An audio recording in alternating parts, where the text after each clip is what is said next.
అవకాశం ఇచ్చినప్పుడు దాన్ని అంగీకరించాలి. దాని కొరకు ఏర్పరచబడిన వారు సాధ్యమైనంత వరకు తప్పదు అంటే తప్పదు అంటే అది కూడా మనకు కల్పించుకునే పద్ధతి కాదు, కానీ దైవ నియమం అనేది ఒకటి ఉంటుంది. దాన్ని పాటించవలసిన విషయంలో పాటించిపోటు కూడా అదంతా క్షేమాభివృద్ధి కాదు. సాధ్యమైనంత వరకు రావటం అనేది, పరిచయలో పాలు పొందటం అనేది ఎంతో దైవక్రమం. ఏదో ఉద్యోగ బాధ్యతలు బట్టి, ఏదో దూర ప్రాంతాలు బట్టి ప్రభు పనిలో సాగలేతే అంటే అది ఒకవేళ కృప చూపొచ్చు, కానీ ప్రభుని బట్టి ప్రతి పరీక్షలో రావటం అనేది ఎంతో అవసరం ఉంటాయి. ఈ రోజుల్లో చాలా చివరి దినాల్లో ఉన్నాం. ఎప్పుడే పరిస్థితులు ఉన్నాయో తెలియదు, కానీ ఎందుకంటే ప్రకటన 22:17 ప్రకారం సంఘం అంటే ఏర్పరచబడిన వారు ప్రభు ఎప్పుడు పిలిచినా ఆయనకు రాకడ కొరకు ఎదురు చూసేవారుగా ఉండాలి.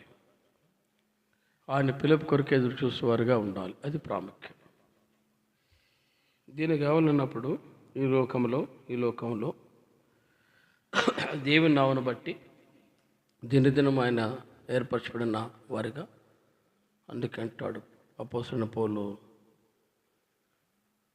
జ్ఞాపకం చేస్తూ గలతీ 4:19 క్రీస్తు ప్రభువారి స్వారూప్యం అన్నాడు. ఆ లక్షణాలు రావాలి.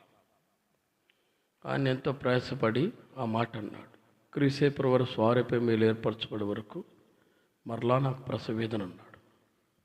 అంటే ఆ రూపము ఎప్పుడైతే ఉంటుందో దాన్ని బట్టి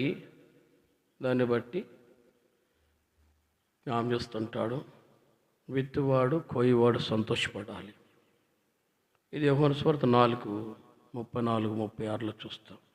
సంతోషం, ప్రభు సంతోషపడాలి. ఆయన బట్టి ప్రభుకి ఎంత ఆనందమో, మనములు బట్టి కూడా ఆమెను బట్టి ఎంత ఆనందమో, మనల్ని బట్టి కూడా ఎట్టి ఆనందం రావాలి. ఇది వచ్చినప్పుడే ప్రభు కూడా ఆయన పరిచయకు ఫలముంది కాబట్టి ఎంతో సంతోషం. దీన్ని బట్టే ప్రభు యొక్క వాక్య పరిచయలు రాబోయే మధ్య ఎలా ఉంటాయో తెలియదు. పరిస్థితి మనకు అనుకూలంగా లేకపో, ఇది గుర్తుపెట్టుకోండి. సరే, ఈ చివరి దినాల్లో మనం చూస్తున్నాం. అపోస్తలుడైన పౌలు తిమోతి పత్రికలు మనం చూస్తున్నాం. ఈ నెలలో 1 తిమోతి రాసిన పత్రిక 4వ అధ్యాయం. అపోస్తలుడైన పౌలు తిమోతి రాసిన 1 పత్రిక 4వ అధ్యాయంలో 7-8 అంటాడు.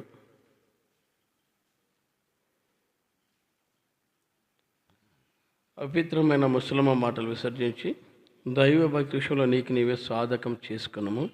శరీర సంబంధమైన సాధకం కొంచెం మటుకు ప్రయోజనకరమను, కానీ దైవభక్తి ఇప్పటి జీవ విషయంలో రాబో జీవ విషయంలోనూ వాగ్దానంతో కూడింది, అది అన్ని విషయంలోనూ ప్రయోజనకరమగునన్నాడు. ఎందుకంటే ఈ రోజుల్లో 7వ వచనంలో రాబడిన వాటిలో అపవిత్రమైన మాటలు చాలా బాధ అనిపిస్తాయి, మరి దుఃఖకరం. ఎందుకంటే కాలం వ్యర్థం చేస్తున్నాం. ఏదో ఒక చిన్న పాయింట్ చూస్తేనే దాన్ని చూసి సాధన చేస్తాం, అంటే దాన్ని లాగుతాం. ఆ బలహీనత మనలో ఉన్నాయి. ప్రాముఖ్యంగా నాలో కూడా ఎక్కువగా కనపడుతుంది. ఎందుకంటే లాగుతాం. క్షేమకర కాలినప్పుడు దాని విషయాల్లో వదిలిపెట్టాలి. రెండవది అపవిత్రము అన్నప్పుడు దాని గురించి ఇంకా దూరం కావాలి. దాంట్లో ఎక్కడైనా మాలిన్యం వస్తే ఆటోమేటిక్గా కట్టు కావాలి. కూర్చున్నప్పుడు కానీ లేచినప్పుడు కానీ ఆ మనస్సాక్షి ఆ స్థలంలో కనబడే కొద్దీ రాంగ వారి సవాసులు ఏర్పరిచారనుకో, మనకు అనుకోవచ్చు లోతున్నాడు. ఆయన కూడా నీతిమంతుడని రాస్తాడు అపోస్తలుడైన పేతురు 2 పేతురు 2వ అధ్యాయం 8-9 జ్ఞానిస్తూ, ఆ నీతిమంతుడు దినదిన తన నీతిగల మనసును ఒప్పించుకున్నాడు అన్నాడు. అతడు కూడా నీతిమంతుడే కాదనను, తన జీవితంలో భద్రత చేయడానికి ఇష్టపడే నేను కాపాడుకుంటానులే, సొదొమలో ఎలాంటి ప్రాంతమైనా సరే నేను భద్రపరుచుకుంటానులే అని వెళ్ళిపోయాడు. బాగానే కొద్ది కాలం ఉన్నాడు. పిల్ల పాపలతో వెళ్ళాడు కాబట్టి అక్కడ నివాసం ఏర్పాటు చేసుకున్నాడు. ఫస్ట్ ఏమో ఊరు బయట గుడారం వేసుకున్నాడు. తర్వాత ఊర్లోకి వెళ్ళాడు. 19వ అధ్యాయం చూస్తే నివాసం ఏర్పాటు చేసుకుని ఇల్లు కట్టుకున్నాడు. అంటే అతనికి స్వాస్థ్యం వచ్చింది. ఆదికాండ 19వ అధ్యాయంలో పోతే అతనికి ఒక ఇల్లు ఉంది. అందులో పెళ్ళైన కూతుర్లు ఉన్నారు, పెళ్ళి కావాల్సిన కూతుర్లు ఉన్నారు, అల్లాంట్లు ఉన్నారు. అంటే పెద్ద కుటుంబం. వారు కలిసే సహవాసము ఆ దినాల్లో వారి మధ్య ఉన్నారు కాబట్టి వారి ప్రవర్తన వచ్చింది. అందుకే నెహెమ్యా గ్రంథం 13వ అధ్యాయం 23, 24 కూడా అంటాడు, యూదుల భాష వారికి రాదని రాయబడింది. చదవండి, నెహెమ్యా గ్రంథం 13వ అధ్యాయం 23, 24.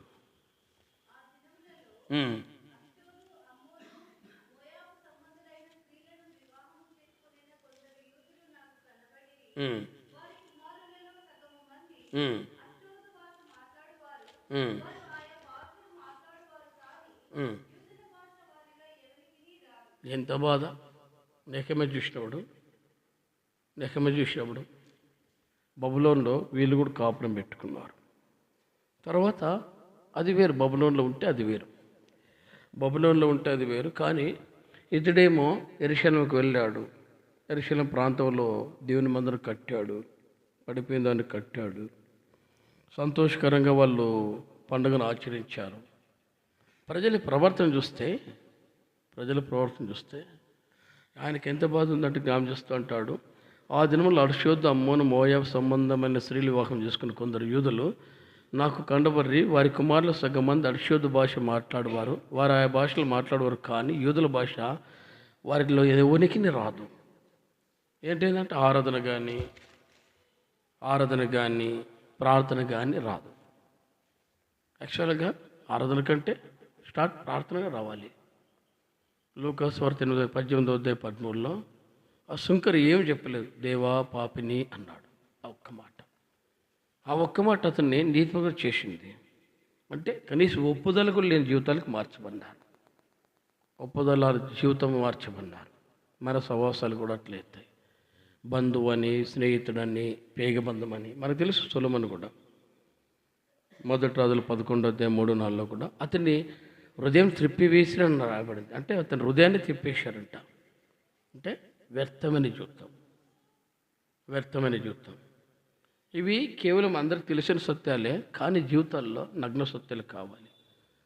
జీవితాల్లో నగ్న సత్యాలు అంటే ఇంక మనం ఎక్కడికి వచ్చుంటున్నాం. అందుకే దావీదు అంటాడు 130వ కీర్తన 5వ వచనంలో, నేను కూర్చుండుట, నేను లేచుట నీకు బాగా తెలియను. అంటే ఆయనకు అన్నీ తెలుసు. మనం ఏడుంటున్నాం, ఏడ మాట్లాడుతున్నాం, ఏడ సహవాసంలో ఉంటున్నాం, మన ఆలోచనలు ఏమిటి. అందుకంటాడు మాట ప్రభా యెహోవా నాలుకలో నుండి రాకమని పేద నీకు తెలిసి ఉందన్నాడు. అంటే మనం ఏం మాట్లాడతామో తెలుసు అంట. నీతిమంతులమా అనీతిమంతులమా, మన సహవాసమే దానికి ఒక సూచనగా రాయబడింది. కాబట్టి ఆయన గుర్తుపెట్టుకున్నాడు, నేను ఉండే స్థలం ఎక్కడ, నా ప్రాంతం ఏమిటి. అంటే దీని అంతటికి కారణం ఏంటంటే వారి వ్యర్థమైన జీవితం ప్రాముఖ్యమైనది. ఆ వ్యర్థమైన జీవితంలో వారు పతనం అయిపోయారు. దాన్ని మార్పు చెందడానికి ప్రయాసపడిన ఎప్పుడైతే దాంట్లో సాధన చేసుకుంటూ వస్తామో ఆ బాధ అంటే ఆ రకమైన అనుభవాల్లో వచ్చేసి పూర్తిగా నష్టపడ్డారు. దీన్ని బట్టి యెజ్రా గ్రంథం 9వ అధ్యాయంలో ఎంతో కష్టపడవలసి వచ్చిందంటే ఆయన జ్ఞాపకం చేస్తుంటాడు. యెజ్రా గ్రంథం 9వ అధ్యాయంలో చూస్తే, యెజ్రా గ్రంథం 9వ అధ్యాయంలో దేవుని యొక్క వాక్యం సెలవిస్తుంది. యెజ్రా గ్రంథం 9వ అధ్యాయంలో జ్ఞాపకం చేస్తుంటాడు.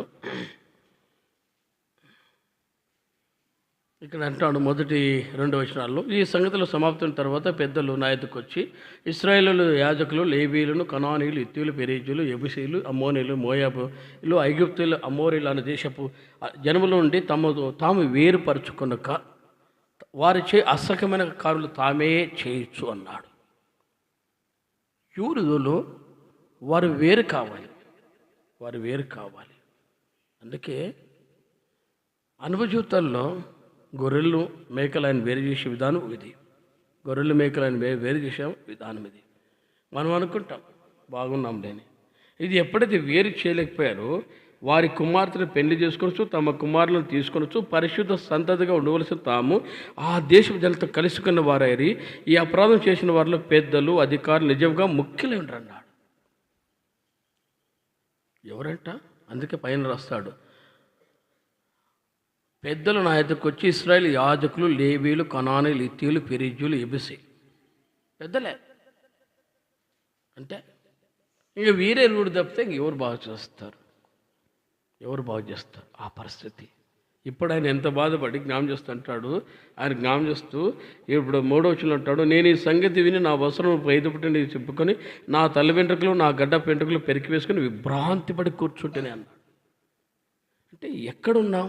ఏ స్థలంలో ఉన్నాం? ఏ ప్రజల మధ్య నివాసం చేస్తున్నాం? ఆయనకి ఏంటంటే వీళ్ళేంటి, వీరి జీవితం ఏంటి ఇంత అద్మాన స్థితికి వచ్చారు.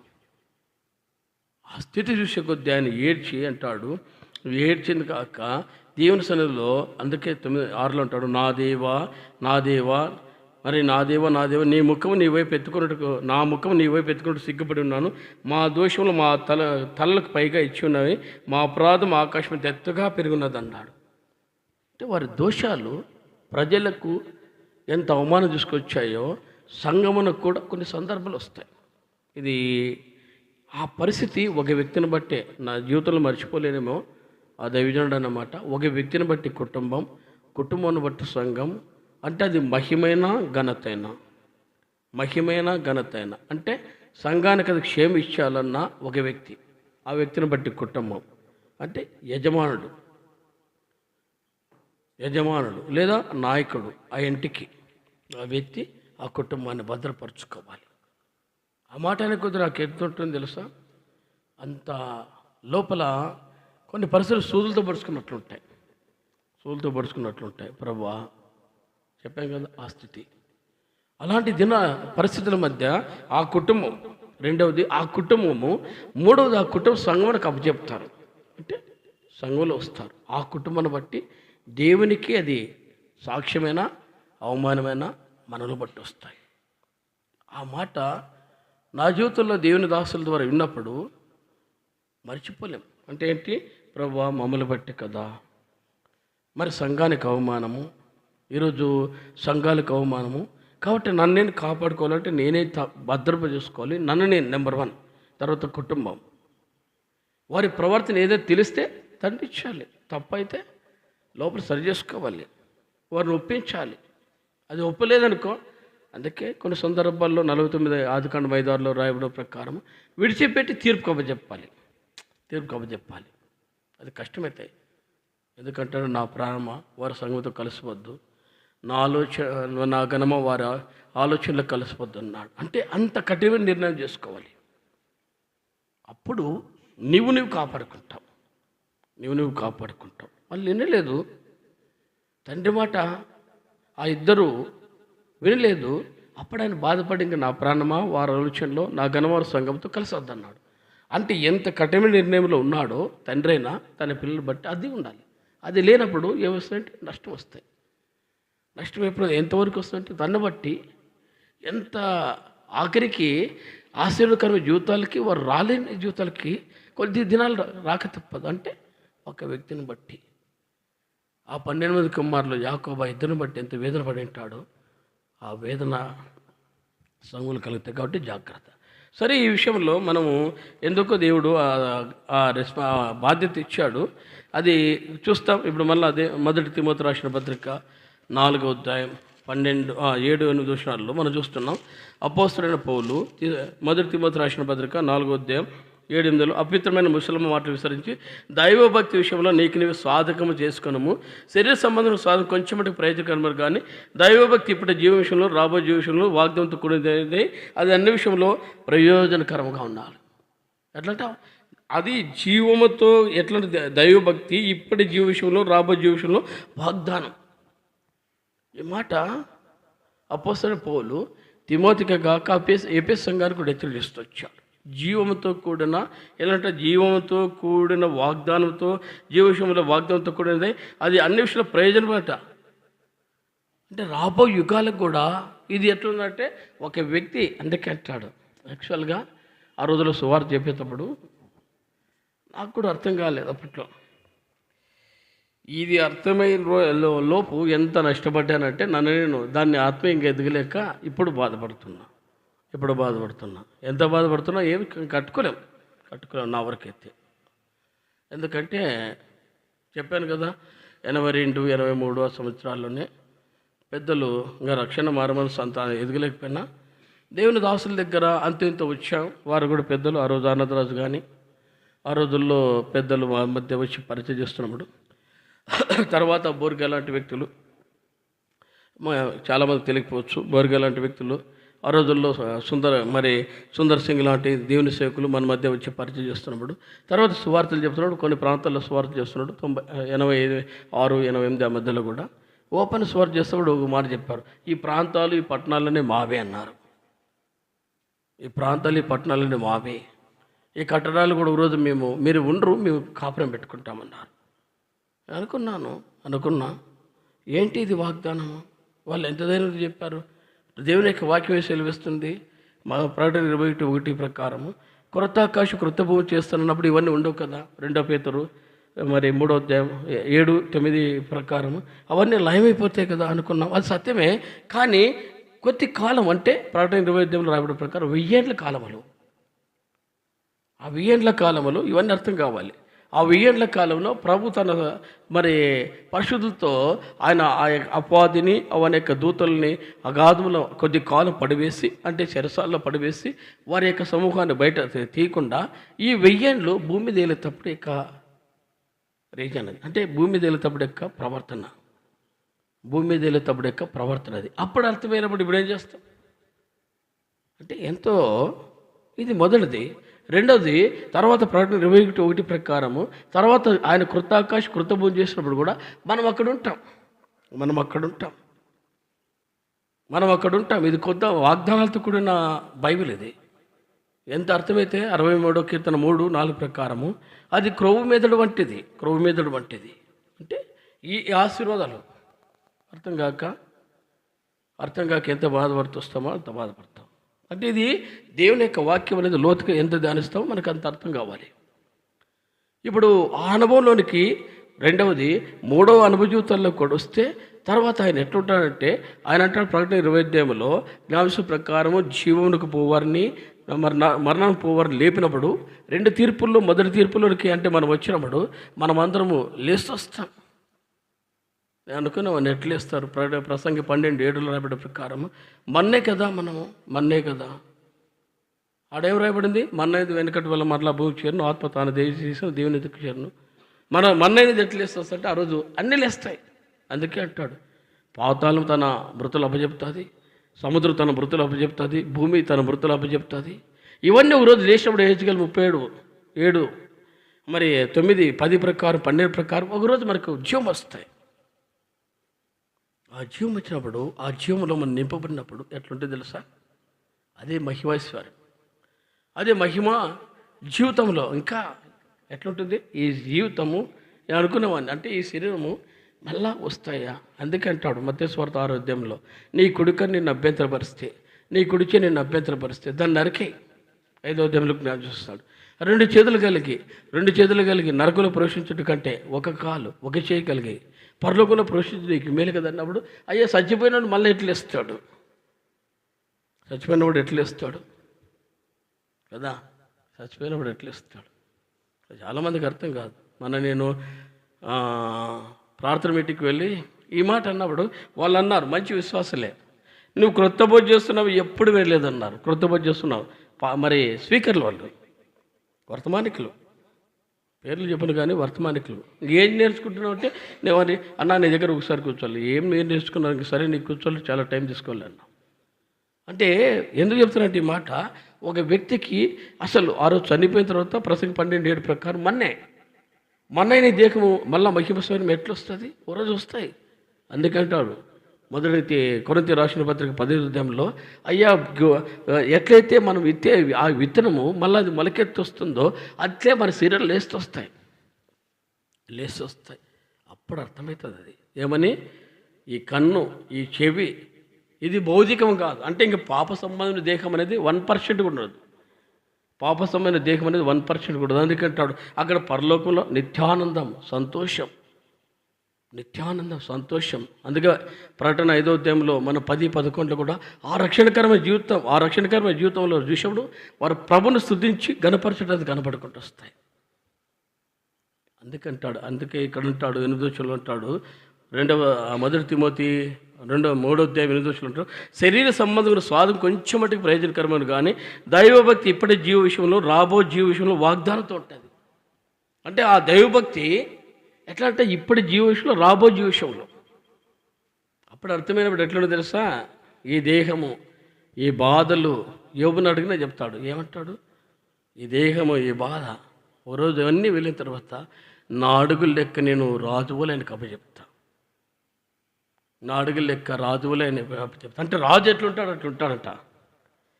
అంటే శ్రమలు ఓర్చిన జీవితం.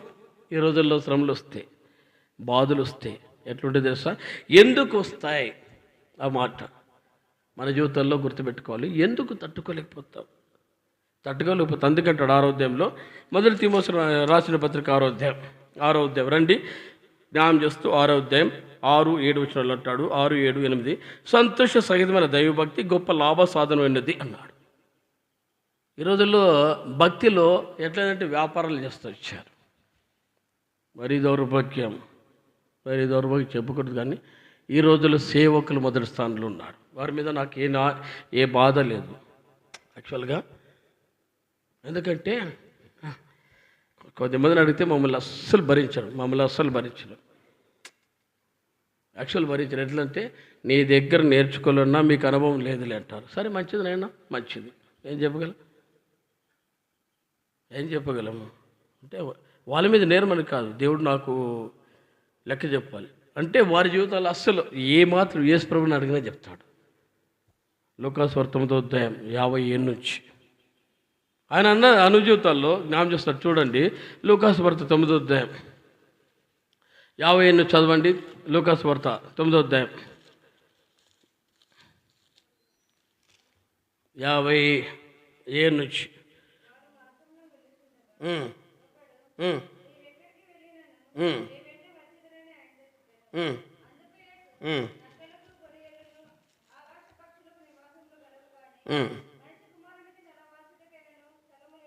ఏంటంట, స్థలం లేదంట కదా.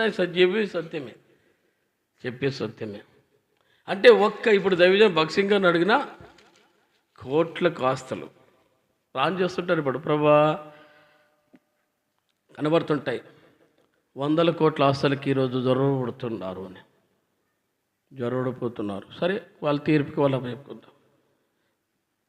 నేనంట ఓ పేపర్లో సందర్భంలో వచ్చిన 300 కోట్లన్నా 400 కోట్లన్నా మనమున్న ప్రాంతాల్లోనే కనీసం కలిపితే కోట్లు పలుకుతున్నాయి. రోడ్ సైడ్లో బెట్లు తెలుసు కదా. మరి ఆ ప్రాంతాల్లో మెగా సిటీ అది. ఆ ప్రాంతాల్లో ఎర్మోన్ కలిపితే ఎంత ఉంటాయి?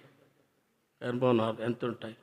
18,000 సంఘాలు ఉన్నాయంట దైవజన్ భక్సింగ్ గారికి. అంటే ఈరోజు కూడా అంటే సొసైటీ తరపున వారు ఉన్నప్పుడు, అంటే భక్సింగ్ గారు ఉన్నప్పుడు ఒక దైవజనుడు ఇచ్చాడు 18,000 సంఘాలు. అవుట్ సైడ్ దైవజనుడు అంటే ఎబ్రోన్ సహవాసంలో కాని సేవకుడు ఒక మాట ఉన్నాడు. 18,000 సంఘాలు ఆయన ఉన్నప్పటికీ. ఇప్పుడు దాంతో మళ్ళా లింక్ ఆఫ్ కొన్ని సంఘాలు సరెండర్ అయినప్పుడు అవన్నీ కలిపితే 30,000 సంఘాలు. దీనంతా ఆస్తులు కలిపితే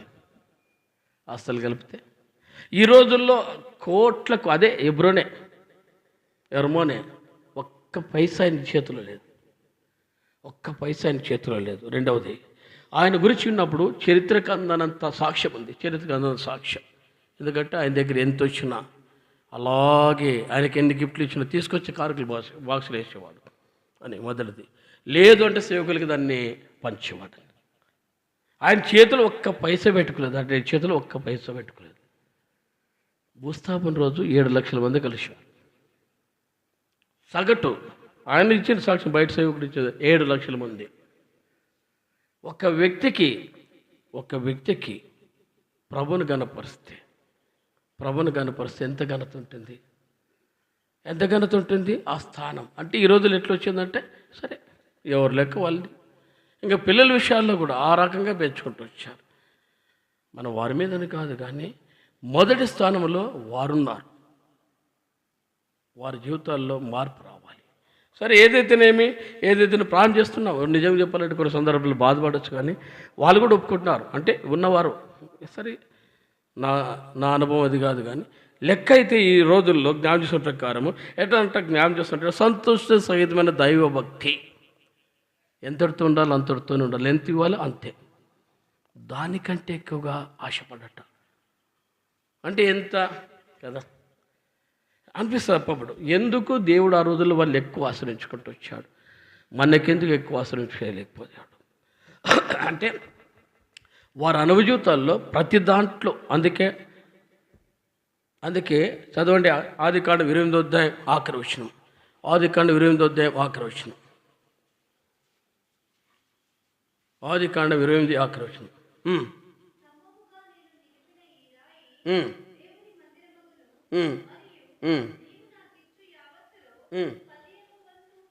యావత్తులో ఈరోజు ఆ మాటకి నేను ఎలిజిబుల్ కాను, అంటే అర్హత నాకు లేదు. యావత్తులో ఆదికాండం 14వ అధ్యాయం 20వ వచనం. ఆదికాండం 14వ అధ్యాయం 20వ వచనం చదవండి.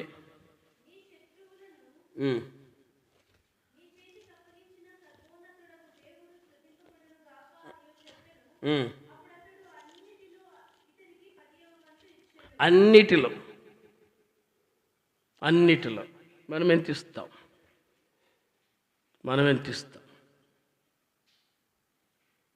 కదా. ఇప్పుడు కూడా నేను నెరవేర్చలేని రోజులు ఉన్నాయి, అంటే ఇప్పటికు నెరవేర్చిన రోజు. యాక్చువల్ చెప్పాలంటే ప్రభుకు ఎంత ఇవ్వాలో అంతకంటే ఎక్కువ ఇవ్వట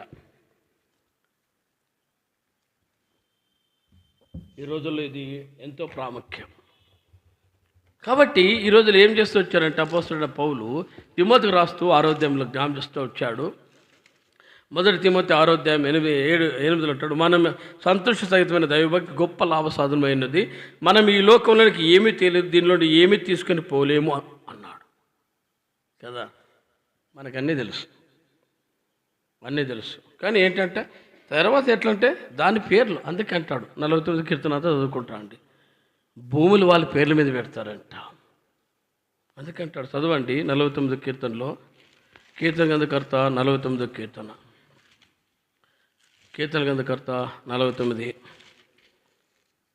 49 కీర్తన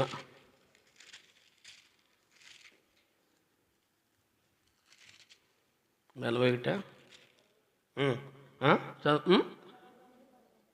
16 11 చదవమ్మా.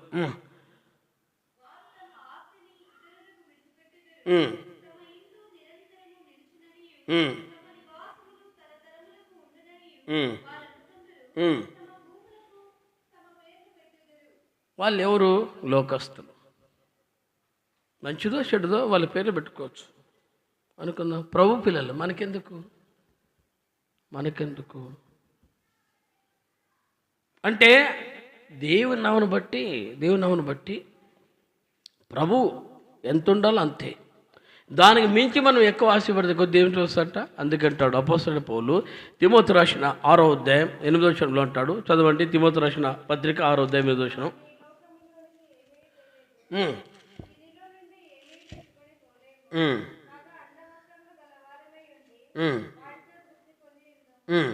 తొమ్మిది కూడా ధనవంతుల గుట్టకు ఆపేక్షించేవారు,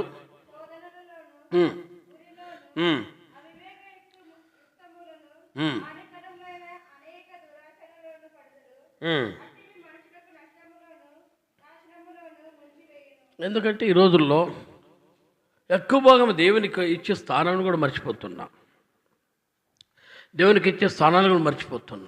అంటే ఉరి. దేవుని యొక్క వాక్యం సెలవిస్తే అట్టి మనుషులు నష్టంలోను నాశనంలోను ఎలాంట వారు ముంచివేస్తాయి. చాలా సందర్భాలు కదా. నేను అనుకున్నా 7:3 3 కడితే 7 వస్తాయట. అదే మనోళ్ళే మంచి ఆత్మీయులని వాళ్ళే మమ్మల్ని నెత్తిన పెట్టారు. వద్దురా నాయనా స్వామి, నాకు ఆ రూట్ వద్దన్నా, నీకు తెలియదు నువ్వు బాగుపడతావు, నీకు తెలియదు నువ్వు బాగుపడతావు, మేము దేవుని పిల్లలమే కదా అన్నారు. స్వామి ఏదో మాటికి అని చెప్పి వద్దు అన్న మనస్సాక్షిని చంపుకొని ఇంచుమించు 3 lakhs అబౌవ్ నష్టపడ్డా. పక్కన అన్యుడు చెప్తున్నాడు నాకు తెలిసి ఎట్లా పడుతుంది, ఏం చెప్పాలా? ఒకటి నెంబర్ 1, నేను ఇంకా ఎవరో తెలిసిన వాళ్ళు కూడా ఇరికిచ్చాను. నా డబ్బు పోయింది ఒక ఎత్తు, రెండవది నా డబ్బు పోయింది ఒక ఎత్తు. వాళ్ళు నా మీద పన్నారు, సార్ మిమ్మల్ని బట్టి ఇచ్చాం, మీరు మంచితనాన్ని బట్టి ఇచ్చాం, మేము వాని మగం చూడలేదు, మీరు కడతారా, మరి మీ మీద ఏం చేయాలన్నా, ఏం చేయాలా, కనీసం అసలని ఇవ్వండి సార్ అన్నారు. మనోళ్ళే ఏం చెప్పలేక వాళ్ళ దగ్గరికి వెళ్ళి పిలిచి మాట్లాడి ఎంతో అంటే వాళ్ళు కట్టడానికే ప్రశ్నపడ్డాం. ఇంకా మన మైనస్కే, మైనస్కు లేదు, జీరోకే. అంటే ఒక వ్యక్తి ఎక్కువ భాగం దేన్నైతే ఆలోచిస్తూ వస్తామో అది మనకు ఒక రోజు ఉరైతాయి. అంటే ప్రభు ఎంతవరకు ఇవ్వాలో దాన్ని లిమిట్ దాటకూడదు. ఈ అనుభూతాన్ని నేర్చుకోవడానికి తెలిసే తప్పులు చేశాను. ఇప్పుడు అంటున్నాం కదా, మొదటిది ఇవ్వట్లో తప్పు. యాకోబు తన జీవితంలో పరిపూర్ణంగా, అబ్రాహాము తన జీవితంలో పరిపూర్ణంగా ఇట్లా చెప్పుకుంటూ పోతే ఎంతోమంది ఉన్నారు. ఆ రీతిగా మనం ప్రభువుకు సమర్పించుకుంటాం మొదటిది. రెండవది, ఎప్పుడైతే మనకు నష్టం కలుగుతుందో జాగ్రత్త పడాలి. కాబట్టి ఇది లేకపోతే ఏ జీవితాలకు వస్తామో ప్రభు జ్ఞాపకం చేస్తూ ఆ నష్టాన్ని మనం పొందకూడదు. సంతోష సహితమైన దైవభక్తి ఎంత ఉందో అంతే ఉండాలి. ఆ రకంగా కాకపోతే ఉరి వస్తాయి, నష్టాలు వస్తాయి. అనుభవ జీవితంలో జ్ఞాపకం చేస్తూ అవివేక యుక్తంలోనూ హానికరమైన అనేక దురాశలు మనకు వస్తాయి. దురాశ గర్భం ధరించి పాపం కట్టుంది అంటాడు అపోస్తలుడైన యాకోబు. కాబట్టి ఆ దురాశ మన జీవితంలో ఉండకూడదు. అంటే ఎంత ఉండాలో అంతే, దానికి మించి చేస్తే అది పాపం అన్నాడు యాకోబు తన జీవితంలో. కాబట్టి దురాశ మన జీవితంలో ఉండకూడదు. ఎందుకు చెప్తున్నామంటే ఈ రోజుల్లో ప్రభు కంటే దేవుని సన్నిధిని వదిలిపెట్టి మన జీవితంలో నష్టపరుచుకుంటున్నాం. అది నీలో ఉంటే, మనలో ఉంటే కొట్టి వేసుకోవాలి. ఏమి రావు. కాబట్టి గుర్తుపెట్టుకోండి, ఇది మన జీవితాల్లో క్లుప్తంగా చెప్తున్నాం. హెచ్చరిక అన్నీ తెలిసిన వాక్యాలే. మేము కూడా ప్రార్థన చెప్పాం కదా, ఒక వాక్యం పెడతాం. వాక్యం తెలుసు కాబట్టి వాళ్ళు ప్రార్థన చేస్తూ వస్తారు వాక్యానుసారం. మనకు కూడా తెలుసు కదా వాక్యాలు. కాబట్టి అందరూ ఇక్కడ పరిచారకులు అందరూ కూడా వాక్యము. నేను స్థలంకి వెళ్ళాను, కర్నూలు దగ్గర పరిచర్కని వెళ్ళాం. సండే పరిచర్లో నేను చెప్పే మునిపే వాళ్ళు ముందే సిద్ధపరచుకుంటూ వచ్చారు. Point to point. నాకే అమ్మ చాలా కష్టమేరా వీళ్ళ దగ్గర పరిచర్కి అనుకున్నాను. తర్వాత ఒకసారి ఇక్కడే 25th ఒక పరిచర్కి వెళ్ళాం. వాళ్ళు మాకంటే ఫాస్ట్ ఉన్నారు. ఆ స్థలం చూసినప్పుడు అమ్మ వీళ్ళకి వాక్యం మనం ఏం చెప్పలేము నేను అనుకున్నాను. అంటే అందరికీ తెలుసు ఇక్కడ వాక్యం. కాబట్టి మీ జీవితంలో ఈ రాత్రి కాలిపోయేలా దేని మీద మీ గురుంది, మీ కుటుంబాలు ఎలా ఉన్నాయి. మొదటిది మనం చూస్తూ వచ్చాం ఏంటంటే లోతు తన జీవితంలో ఎంత నష్టపడి తన జీవితంలో పేతురు 2:8 తన మనస్సు తన జీవితం దినదిన మనస్సాక్షి నొప్పించుకొని ఆ నీతిగల మనసును బట్టి దుఃఖపడ్డాడు, కానీ వారు బాగుపరచలేపాడు. ఇది మొదటిదంటే కుటుంబం బాగుపడలేదంటే నీ జాగ్రత్త ఎక్కడ అశ్రద్ధ ఉందో దాన్ని కాపాడుకోవాలి.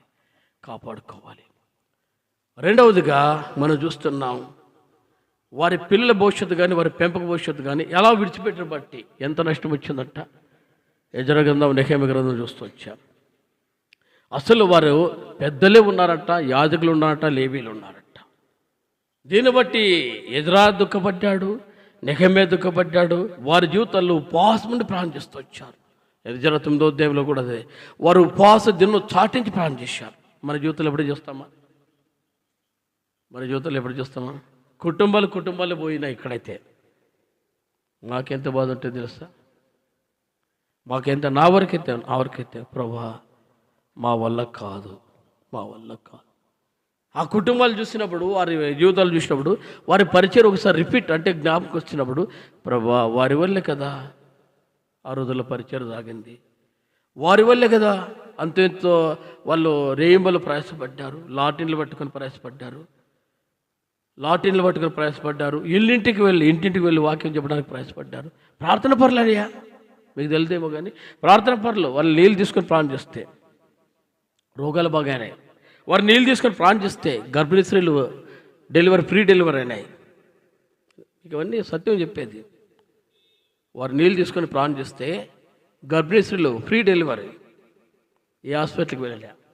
రోగాలు బాగైతే వచ్చి చేతులు పెడితే దయ్యాలు వదిలిపోయినాయి. ఆ కుటుంబాలు ఇప్పుడు ఎక్కడున్నాయి? కనీసం ఒక్కరోజైనా వాక్యానికి ఇక్కడ తీసి పెడతారు, అవుట్ సైడ్ అయినా వెళుతున్నారు, అది కూడా లేదు. ఎంత బాధ ఉంటాయి. మీకు దుఃఖం ఉందో లేదో, మాకైతే ఎట్లుందంటే నొప్పే. అందుకంటాడు సంఖ్యాకాండం 11:12 ప్రకారం ఆయన ఎంత బాధ ఉందో ఆ భారం మాకుంది. ఆ భారం, ఆ దుఃఖం ఇశ్రాయేలు ప్రజలు బట్టి మోసే ఆ 40 రోజుల తర్వాత దిగి వచ్చే ప్రజలు యొక్క దుర్మార్గం చూసే కొద్దీ దేవుని చేత రాయబడిన ఆ రాతి పలుకు పలుకొట్టి ఎంత బాధపడ్డాడు తెలుసా? ఆ ప్రజలను బట్టి ఒక మాట అంటాడు. నిర్గమాకాండం 32:30 నుంచి చదవండి. నిర్గమాకాండం 32:30 నుంచి. నిర్గమాకాండం 32:30 నుంచి.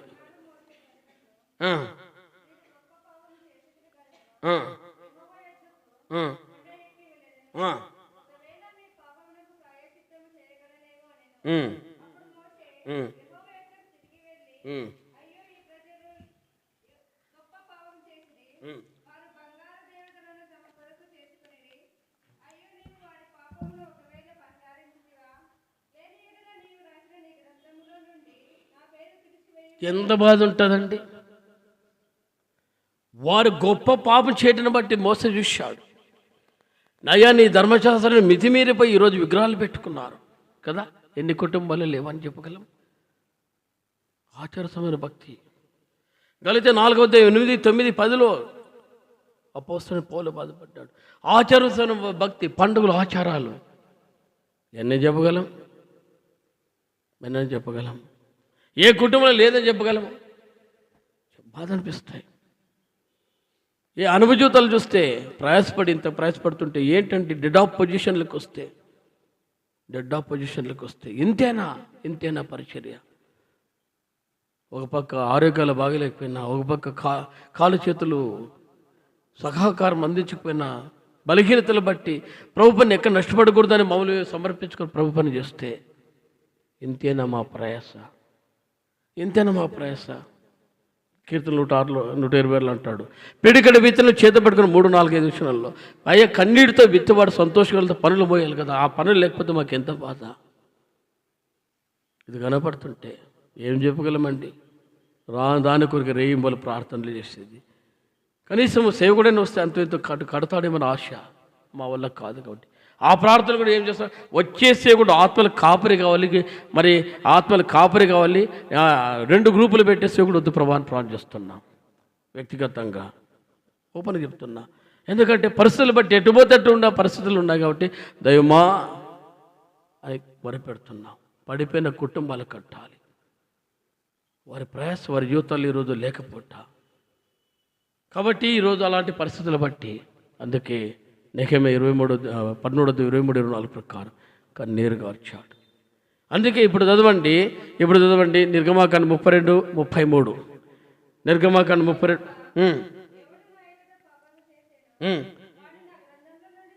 ఇప్పుడు ఎందుకంటాడు 32 అంటాడు, నీ గ్రంథంలో నా పేరు తుడిచిపెట్టే దేవుడు అంటాడు. పాపం చేయవన్నీ ఉంటే నా గ్రంథం తుడిచివేస్తా అంటే పేరు లేకుండా అయిపోతుంటాయి. మీకు అర్థం కావు. మనకు ఒక వ్యక్తిని ఎప్పుడైతే పాపక్షమాపణ పొందుతాడో యోహాను సువార్త 3:3-5 ప్రకారం ఒక వ్యక్తి ఎప్పుడైతే పాపక్షమాపణ పొందుతాడో ఆ రోజే అతని పేరు లూకా 10:18-20 ప్రకారం పేరు జీవగ్రంథంలో రాయబడుతూ వస్తాయి. మన పేర్లు జీవగ్రంథంలో రాయబడుకుంటూ వస్తాయి. కానీ మన పాపులు ఎప్పుడైతే కనబడుకుంటూ వస్తాయి ఒకటి కొట్టివేయబడుకుంటూ వస్తాయి. ఆదాము కూడా అదే చెప్పాడు, నిన్ను బట్టి భూమి శపించబడింది, నీవు స్థలంలో ఉండకూడదు అన్నాడు. నిన్ను బట్టి ఈ స్థలము అంటే ఈ నేల శపించబడితే నీవు ఈ స్థలంలో ఉండకూడదు, నీవు ఈ స్థలంలో ఉండకూడదు. సరే నీవు ఉండి మళ్ళా దాన్ని ఎక్కడ తీసుకుంటావు జీవవృక్షం అని చెప్పి చుట్టూ అగ్ని జ్వాలలు పెట్టి దేవతలు కాపుదలు పెట్టాడు. అంటే ఒక అవిధేయత, ఎంత స్థానం తీసుకొచ్చాడంటే దేవుని స్థానం నుండి వెళ్ళిపోట. అంతేనా, ఆ స్థానంకు రాకుండా దేవుని యొక్క దూతలు కాపలా ఆ పరిస్థితి వస్తుంది. అంటే మనం అనుకోవచ్చు బాగున్నాంలే అనుకోవచ్చు, కానీ ఒక్కనొక రోజు ఈ స్థితిలో దిగజారితే అప్పుడు అనిపిస్తుంది. ఇప్పుడు అనిపించదు, ఎందుకంటే అప్పుడు కనపడతాయి. ఎందుకంటే మనమంతా కూడా అక్కడ నిలబడితే ప్రకటన 20 రాయబడిన ప్రకారం తీర్పు అనేది ఒక రోజు వస్తే అప్పుడు కేకులు అరపలు. ఎందుకంటాడు అక్కడ అగ్ని ఆరదు. 66 యెషయా 22లో రాయబడిన ప్రకారము పురుగు చాలు స్థితికి మనం దిగజారిపోతే ఆ స్థానంలో మనం ఏడుస్తుంటే ఆ బాధలు చూస్తే అప్పుడు వర్ణాతీరం. అందులో క్రైస్తవులుగా ఉంటే దేవుని పిల్లలుగా ఉంటే ఎంత బాధో నీ జీవితం ఒకసారి పరీక్షించుకో. ఈ రాత్రి నీ పేరు గ్రంథంలో ఉందా, కొట్టివేయబడ్డాయా? నీ కుటుంబం జీవంతో నింపడడానికి ఇష్టపడుతున్నావా, కొట్టివేయబడుతున్నావా? అట్లాంటి సద్భక్తి నీలో ఉందా, సాధన చేసుకుంటున్నావా? ఎట్లనే పోలే నాకేమనుకుంటున్నావా? కాబట్టి ఏడ్చే రోజు వస్తాయి, ఏడ్చే రోజు వస్తాయి. నీ ఉపవాసాలు ఉండక తప్పదు, ప్రార్థన చేయక తప్పదు. వారి కొరకు వారి నిత్య నాశనానికి మన జీవితంలో బాధ అనిపిస్తాయి. పాత్రలు అయితే నీవు తీర్పులుగా మార్చబడతావు. కాబట్టి పరిచయం చేస్తున్న మాకైతే రేయింబలు ప్రయాసే. ఎన్ని నిధులు మాలుకుంటున్నావు తెలుసా, ఎంతగా ప్రాణం చేస్తున్నావు తెలుసా? అంటే గొప్పనే కాదు, కానీ ప్రభా ఎందుకు ఈ స్థలంలో పెట్టావు? నేనైతే ఇదే చేస్తున్నా, ఎందుకు ఈ స్థలంలో పెట్టావు? 2002లోనే నాకు లైన్ స్టేట్ ప్రమోషన్ వస్తే మరి కుటుంబం అయితే ఒకవేళ రాకపోయినా వాళ్ళు ఒకటే చెప్పారు, మరి వెళ్ళిపోయింటే బాగుంటేది కదా. పర్వాలేదులా, మేము ఈడుంటాం, మా భూములు చూసుకుంటాం, నువ్వు వెళ్ళిపో, కావాలంటే ఏమో అక్కడే ఉండవు కదా, వస్తుంటావు కదా అంటే సరే వెళ్ళిపోయింది కదా. ప్రభా ఇంకా రావడానికి పరిచర్య బాధ్యతలు బట్టి చూస్తే లాభం లేని పరిచర్య, ఇవన్నీ చూసే కొద్దీ మీ జీవితంలో ఒకసారి చూసుకోండి. ప్రభా మా కుటుంబాలకు మేము పాత్రలు కాదా? మీరు ఎట్లా నిద్రపోతే నాకు అర్థం కాదు, కానీ నేను చెప్పాను మండాలి, రగలాలి ఆ జీవితంలో. అందుకే అంటాడు ఇర్మీయా గ్రంథం 9:17 అంటాడు, స్త్రీలను పిలువడంపో వారు రోదన చేయడం వారు నేర్పన్నాడు. నేర్పాలి, కుటుంబాలుగా ఏడ్చాలి. ఇది చేస్తేనే పశ్చాత్తాప కొరకు ప్రలాపన చేయాలి, ఇది చేస్తేనే బాగుపడతాయి. లేకపోతే ఒకరోజు మన పేర్లు అక్కడ నుంచి కొట్టివేయబడతాయి. ఆదాము ఆ స్థలం నుండి ఎట్లయితే బయటకు వెళ్ళాడో, నిర్గమకాండం 32 ఆ ప్రజల యొక్క దోషాలు బట్టి ఎట్లయితే వారు శిక్షాదనం పొందారో మనము శిక్షాదన పాత్రలు కాకున్నట్టు కాపాడుకోవాలి.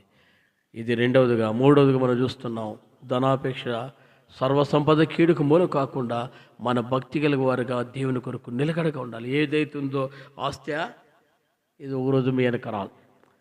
అందుకంటాడు 6వ అధ్యాయంలో రాయబడిన ప్రకారం ఏమి తీసుకొని పోలే 7:8లో రాయబడిన ప్రకారం అన్నవసరం గలవారం అంటాం. నాకెందుకు అనుకుంటే ఇంకా అట్లా ఉండవనుకో. ఇస్కరియోతు మనకు ఒక సాక్ష్యం, ఇస్కరియోతు ఒక సాక్ష్యం, గెహాజు ఒక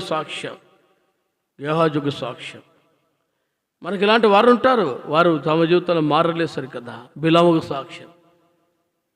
సాక్ష్యం తప్పుడు బోధ చేశాడు సంఖ్యాకాండం 25వ అధ్యాయంలో. అలాంటి బోధలు చేసుకుంటూ వెళ్ళిపోతాం. కాబట్టి పరీక్షించుకుందాం, ప్రభావములు బట్టి ఈ స్థితికి రాకుండా కాపాడు. ఈ రాత్రి కాలపేల్లో ఒప్పుకుంటున్నాం కాబట్టి దయచేసి ప్రభా నన్ను నేను నా యొక్క మరి కీర్తన 49:11 ప్రకారం మా పేర్లు మా భూముల మీద ఉన్నాయా, దాని కొరకే మన సంపాదన పెట్టుకున్నామా? మనం చూసాం లూకాసు వార్త 9:58 ఆయనకి నక్కలు బోరేలకు స్థలం ముందుగా నాకు లేదు అన్నాడు. మరి ఆయన వల్ల సేవ చేస్తున్నావా? ఎట్టుంది? నువ్వు చెప్పుకో, నా దింతే అనుకుంటే ఓకే, వెల్ సంతోషం. కానీ ఒక రోజు వస్తాయి. మేము కూడా అదే చెప్తాం, ప్రభా మా ప్రయాసం ఇంత. మేమైతే యథార్థంగా నీ చేతులు కడుక్కున్నా. నేనైతే ఒకటి చేస్తున్నా, ప్రభా పొంతి పిల్ల చేతులు కడుక్కున్నట్లు కడుక్కుంటున్నా. తీర్పరు నీవు, లూకా 23:23 ప్రకారం వారి కేకలు కలిసి అని రాయబడింది. 23:23 ప్రకారం ఇంకా మా చేత కాదు కాబట్టి మేము చేయలేమని చేతులు మొదలు పెడతాం. కానీ ప్రభు రోజు తీర్పరిగా ఉంటాడు కాబట్టి ఆ తీర్పులో నీవు ఉండకూడదు. ఇంకొక మాట చూస్తూ వస్తాం. 2 తిమోతి 3:12 2 తిమోతి 3:12 నా టైం లోపల ముగిస్తానండి.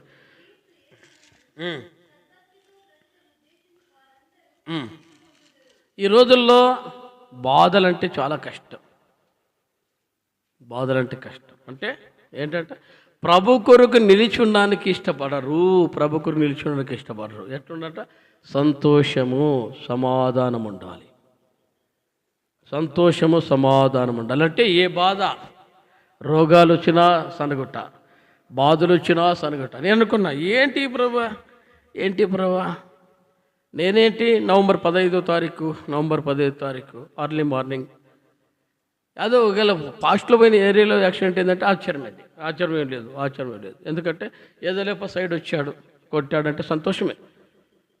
అడ్డంగా వచ్చాడు కొట్టాడు, ఎన్నోసార్లు కొట్టారు, కింద పన్నాం, డూములు పగిలినాయి. ఆ స్ప్లెండర్ ఉన్నప్పుడు డూములు పగిలినాయి. దౌర్భాగ్యమే చాలాసార్లు. నేను వైట్ షర్టు బ్లాక్ ప్యాంట్ వేసుకున్నా. ఇక్కడ పోర్ట్లైన్కి వెళుతున్నా ఏదో పని మీద. సరిగ్గా కుక్క వచ్చింది. సరిగ్గా దూరింది. ఎంత బ్రేక్ వేసినా ముందు బ్రేక్ వేసే లోపల కింద పన్నా, డూమ్ పోయింది. మరి షర్టు నలగైంది, అవన్నీ నలగాయి. కానీ ఏం పెద్ద దెబ్బలు తగిలే. ఒకవేళ షర్ట్లు నలగండొచ్చు. ఇదే సేనుకి వెళ్ళాం నేను ఇద్దరు. ఆ తిమ్మాపురి వీధుల్లో ఆ పొలాలు కొద్దిగా చూస్తాం పని వెళ్ళాం. ఇక్కడ నుంచి 3 సార్లు పన్నాం. చాతగాక షర్టు బండిలో పెట్టుకుని వచ్చాను. ఏం పెద్దగా కాలే. మరి అప్పుడు పడితే నవంబర్ 15 ఉదయం 9:15, 9:20 మధ్య అనిపించింది ఏదో చిన్న గాయం. ఏమాత్రం షర్టు గాయం కాలేదు, షర్టు నల్ల కాలేదు, చేతులకు దుమ్ము కాలేదు, లోపల మోకాలేదు. చూస్తే చిన్నగా రక్తమైంది. ఏముంది అనుకున్నా, నల్లలేకపోయాను. డేవిడ్కి ఫోన్ చేశాను. సోదరుడు అప్పుడు వచ్చాడు. నా బండిలో అంటే అయ్యా సార్ నేను ఎక్కలేను అన్న. అక్కడే ఆటోలు ఉండే గట్ట ఆటోలో పోయాం. ఆర్ఎంపీ దగ్గర చూసుకున్నాం. ఇంటికి వచ్చాం. ఆఖరికి ఆటోలో కూడా ఎక్కలేకపోయారు. జాను, ఇజ్రాయల్, సుధా ముగ్గురు వచ్చారు. వాళ్ళు పట్టుకొని లోపలికి ఆటోలో ఎత్తేసారు. అప్పుడు అనిపించింది ఏమో నొప్పిందిలే అనుకున్నాం. ఇంకా మళ్ళా తీసుకొని పోయి శ్రీకాంత్ ఎక్స్రే తీస్తే కాళ్ళు ఎయిర్ క్రాక్ అయింది. చిన్నది. ఏంటి ప్రభా అనుకుంటే ప్రభు 2 విషయాలు నేర్పిస్తూ వచ్చాడు. ఒకటి, మోకాల జీవితం తగ్గట. నెంబర్ వన్ పాయింట్ అంటే ప్రార్థిస్తున్నాం కానీ మోకాల నుంచి లేని జీవితం తగ్గింది. ప్రభువా క్షమించు, నా మోకాలు సరి చేయడానికి నన్ను సిద్ధపరుస్తున్నా. దాని కొరకు బల్లెదురు కూడా ప్రార్థిస్తాడు కూడా. ఆ కుర్చీ వేసుకొని ప్రార్థించడం కూడా చాలాసార్లు సిగ్గుపోయినట్లుంది. అంటే తప్పదు కానీ ప్రభువా క్షమించు, నా మోకాలు జీవితం తగ్గింది, క్షమించు. కాబట్టి అని 1-2 సార్లు కుర్చీ మీద చేసిన, ఒకసారి అట్లే బల్లతో ఎదురు ప్రాణం చేస్తున్నా.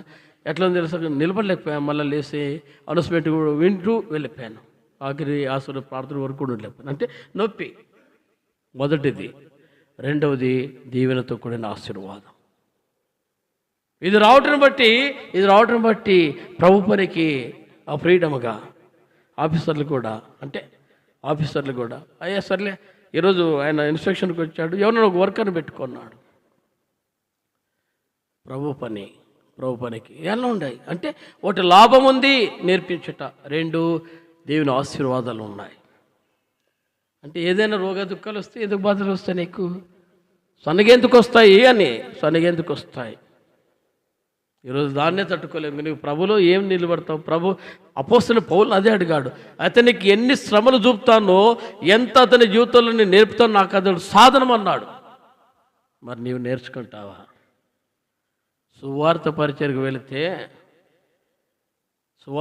ఇప్పుడు చేస్తే మొత్తం ఉత్తరప్రదేశ్లో, ఉత్తరాఖండ్లో, మహారాష్ట్రలో ఇంచుమించు 14-15 రాష్ట్రాలు దాని ప్రభావం ఉంది. ఆంధ్రాలో కూడా ఉన్నాయి, తెలుగు రాష్ట్రాల్లో, తెలంగాణలో కూడా ఉన్నాయి. మందిరాలు పడగొట్టారు ఓపెన్ చెప్తుంటే. ఈరోజు కూడా వాట్సాప్లో మెసేజ్ పెట్టారు. దేవుని సేక నీళ్ళు మొత్తం తగిలిపెట్టేశారు.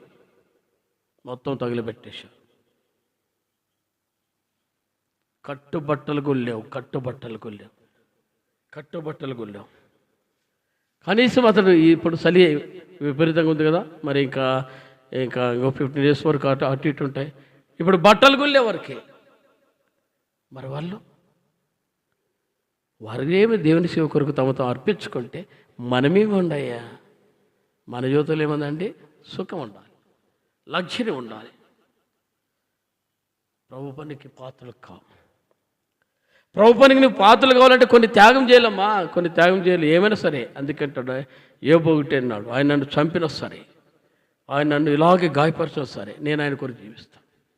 ఈ జీవితం నీలో ఉంటే చాలు. ప్రభు కొరకు పానార్పణగా పోయబడ్డానికి 2 తిమోతి 4:6 పౌలు అన్నాడు, ఆయన కొరకు నేను పానార్పణగా పోయబడుతున్నాను. అంతే. ఇంకో మాట అంటాడు కొలొస్సీయులకు రాసిన పత్రిక 1వ అధ్యాయంలో, అపోస్తలుడైన పౌలు కొలొస్సీయులకు రాసిన పత్రిక 1వ అధ్యాయంలో ఎంత సవాలుకరమైన జీవితంలో అంటే జ్ఞానం చేస్తుంటాడు. కొలొస్సీయులకు రాసిన పత్రిక 1:24, ఇప్పుడు మీ కొరకు నేను అనుభవించుచున్న శ్రమల ఎందు సంతోషించుచు సంఘమును ఆయన శరీరం కొరకు క్రీస్తు పడిన పాటలు కొదువైన వాటి ఎందు నా వంతు నా శరీరం సంపూర్ణం చేసుకొనిచున్నా. ఎవరికి? అపోస్తలుడు పౌలు అంటాడు, ఇప్పుడు నేను మీ కొరకు అనుభవిస్తున్న శ్రమలు ఏంటంటే, సంఘమును కట్టాలంటే, పరిచయం చేయాలంటే కొన్ని విషయాలు వస్తాయి. ఎజ్కేల్కి నేర్పుతూ వచ్చాడు. ఏమయ్యా ఎజ్కేల్, నువ్వు కుడిపక్క వండుకుంటే నీకు రోగం పెడతా, ఎడపక్క వండుకుంటే రోగం పెడతా, భరించాలి అన్నాడు. ఎందుకు భరించాలి ప్రభు అంటే, యూదుల కొరకు కుడిపక్క, ఇశ్రాయేలు ప్రజల కొరకు ఎడపక్క, అలా భరించు, 2 పక్కల నువ్వు భరిస్తేనే వారికి క్షేమం అన్నాడు. ఈరోజు సంఘ కాపర్లు, విశ్వాసులు ప్రార్థన పరులుగా కాలేక, పరిచారకులు ప్రార్థన పరులు కాక మాకే సంబంధం అని విడిచిపెడుతున్నాం, వరపెట్టడానికి వెళ్ళాం. ఇర్మియా గ్రంథం 7వ అధ్యాయం 16వ వచనం, ఇర్మియా గ్రంథం 7వ అధ్యాయం 16వ వచనంలో చదవండి. ఇర్మియా గ్రంథం 7వ అధ్యాయం.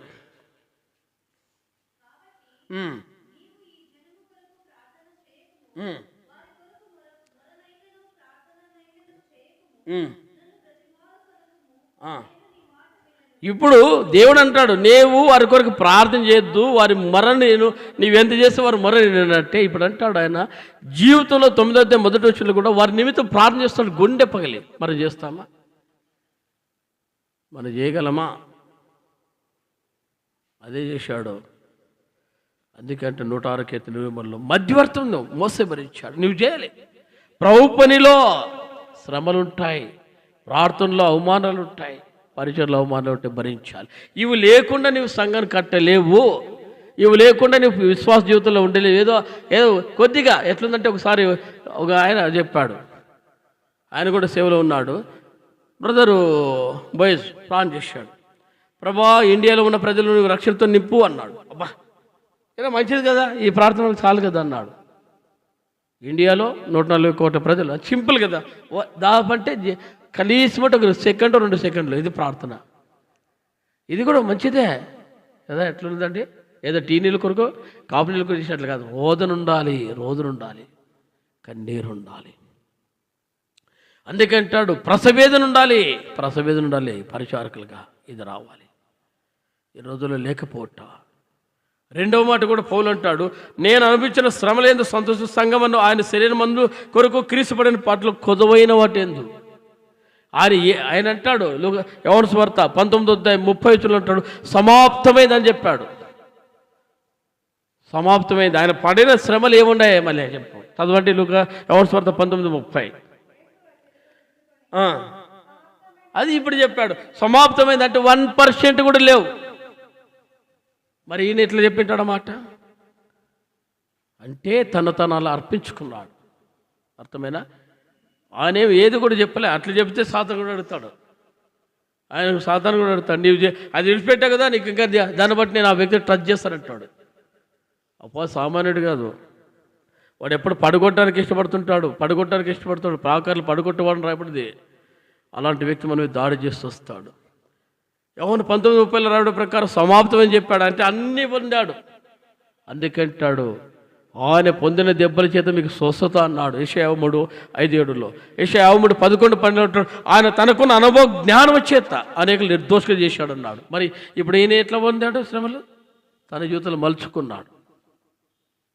ఓహో, నా ప్రభు ఇన్ని శ్రమలు పొందితే, నా ప్రభు ఇన్ని అవమానాలు పొందితే నేను ఎందుకు పొందకూడదు అన్నాడు. మరి మన జీవితంలో చేస్తామా? ఒక్క మాట అంటే జీవితంలో క్షమించాం. క్షమాపణ లేని ప్రార్థనలు ఈ రోజులు ఉన్నాగట్టే సంఘాలు కట్టబట్టలేదయా. క్షమాపణ లేని వ్యక్తులుగా ఉన్నాగట్టే సంఘాలు కట్టబట్టలేదు. ఓపెన్ చెప్పాలంటే ఒక వీడియో నేను చూశాను. దైవజనుడు భక్సింగ్ గారి మీద ఎన్నో నేరాలు మోపితే ఆయన వాక్యం పట్టుకొని ప్రాణం చేస్తూ వచ్చాడు. ఆ వాక్యం పట్టుకొని ప్రాణం చేశాడు, కానీ వాళ్ళ మీద ఒక్క పిటిషన్ పెట్టలే. ఇప్పుడు ఎన్ని ఉన్నాయి? ఒక వ్యక్తి అంటాడు, నా మీద దాపు 90 కేసుల పైన ఉన్నాయి అన్నాడు. అంటే ఎన్ని ఉన్నాయి? దాపు 70 కేసుల పైన. నేనేం చెప్పగలను అన్నాడు. అంటే ఇంకా జీవితం అంతా కోర్టు చుట్టూ తిప్ప. ఇది సేవకుల్లో ఉన్న దౌర్భాగ్య జీవితాలు. ఓపెన్ చెప్తున్నా. కాబట్టి వారు కడుక్కోవాలి, ప్రక్షాళన చేయాలి. ఇప్పుడు కూడా చూస్తున్నాం. అంటే భారమే. ఎందుకంటే అసలు యూట్యూబ్లకి, ఫేస్బుక్లకి వచ్చే పరిస్థితికి ఈరోజు సంఘాలు చేసిన స్థితికి తీసుకొచ్చారు. ఎవరో సంఘాలు తీసుకొచ్చిన పరిస్థితి తీసుకొచ్చారు. ఏం చెప్పగలమండి? అంటే పరిస్థితి అధ్వాన స్థితిలో ఉన్నాయి ఈ రోజుల్లో. కాబట్టి నీ జీవితం కట్టుకో. ప్రభా, నేను వారి వల్ల ఉండను. వారు ఎవరైనా సరే గేహాజీని చూసినప్పుడు ఎలీషా మార్పు చెందలేదయ్యా, నన్ను నేను కడుక్కుంటా అంటాడు. నా మనసు నీతో కూడా రాలేదన్నాడు, కానీ అతనిలో నాకు పాలిభాగస్తులు కావాలని అడగలేదు. నా మనసు నీతో కూడా రాలేదన్నాడు, కానీ అతనితో పాలిభాగస్తులు ఈరోజు ఎట్లా అంటే పరిస్థితులు బట్టి మర్చుకుంటే జీవితాలకు వచ్చేసాము. కాబట్టి మార్చుకోవాలి. ఈ రాత్రి కాల పెళ్లి జీవితం ఎట్టుంది పరీక్షించుకో. కాబట్టి ఈ రాత్రి కాల పిల్ల ప్రభాడు ఏదంటే, ఆయన పొందిన శ్రమలు నాకు ఏమైనా కొదువైతే నేను వాటేందో నా శ్రమ సంపూర్ణం చేసుకుంటున్నట్టే నేను నువ్వు మలుచుకో. అవమానమైన నిందలేనా. ఎబ్రీ 12:2-3 రాయడం ప్రకారం ఆయన చదవండి. ఎబ్రీ పత్రిక 12:2-3 అపోస్తలుల పౌలు.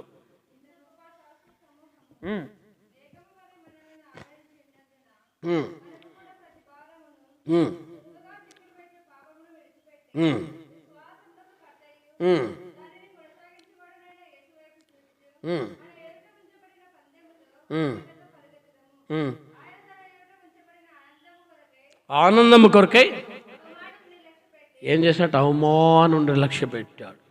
ఆయన తోటి ఆనందం ఉంది అంటే నీ ఎవరి కొరకు ప్రార్థన చేస్తావు వారు నీకు ఇస్తా. ఎవరికైతే నువ్వు అడుగుతొస్తావు వారికి ఇస్తా. అందుకేంటే కీర్తనలు 2వ కీర్తనలో భక్సింగ్ గారికి ఇచ్చారు, నీవు అడుగుపెట్టి ప్రతి స్థలము నీది, నన్ను అడుగు భూమిని సొత్తు బూదికి నీకు స్వాస్థ్యం. ఆయన అడుగుపెట్టిన ఆయన వ్యక్తుల్లో ఎక్కడ కూడా ఆయన ఫెయిల్ కాలేదంట. ఆయన ఏ ఇంటికి వెళ్తే ఆ ఇల్లు రక్షణ. ఏ ఇంటికి వెళ్తే ఈ రోజులు మనం చేయలేం.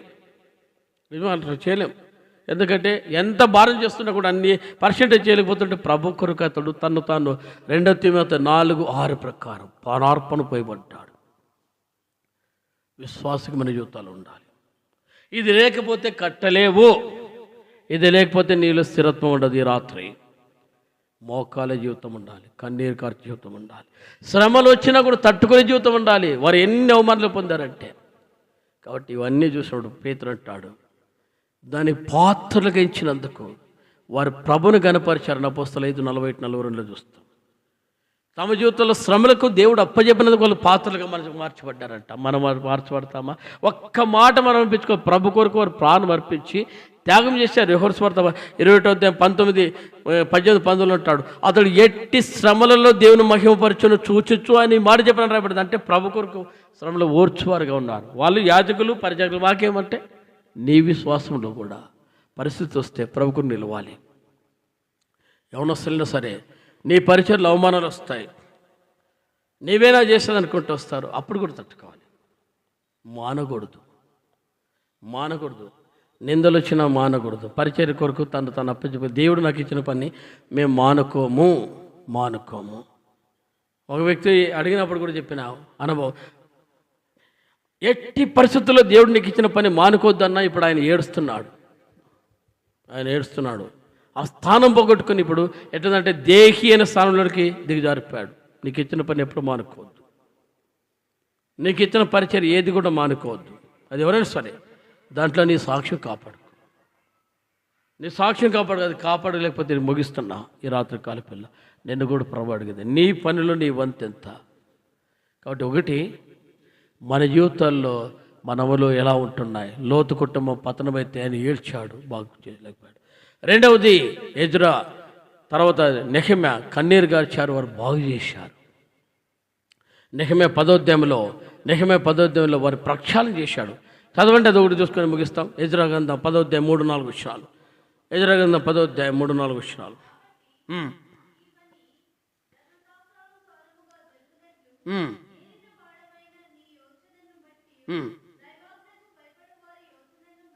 ఏంటంటే దైవాజ్ఞకు లోబడి వారిని, అంటే దైవాజ్ఞకు లోబడాలి, వారి యోచన ప్రకారం నడవాలి, యోచన బట్టి. అంటే ఎంత కఠినమైన తీర్మానం అంటవారు.